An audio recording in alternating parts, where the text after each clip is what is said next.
கற்கற்க ஸ்ரோதரம் இன்றைய நற்செய்தி. நீரின் மேல் பசிதாகம் உள்ளவர்கள் பாக்கியவான்கள், அவர்கள் திருப்தி அடைவார்கள். அதாவது மத்திய சுவிசேஷம் 5வது அதிகாரத்தில் 6வது வசனத்தில் நம்ம இதை பார்க்கலாம். நம்மளுக்கு எது மேலே பசிதாகம் இருக்கணுமா? நீதியின் மேல். ஏன்னா ஒரு வசனம் இருக்கு, கர்த்தர் நீதியிலும் நியாயத்திலும் பிரியப்படுகிறாருன்ட்டு. அது மாத்திரம் இல்லை, மத்தேயு 6:33 ஏசப்பா சொல்லியிருக்காங்க, முதலாவது தேவனுடைய ராஜ்யத்திலே அவருடைய நீதியும் தேடுங்கள்ட்டு.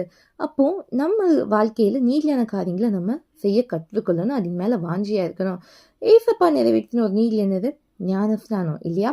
ஞானஸ்நானம் எடுக்கும்போது ஏசப்பா யோவான் ஸ்நானகன்ட்டு சொல்றாங்க, இப்படிப்பட்ட நீதிகளை நாம நிறைவேற்றணும்ட்டு.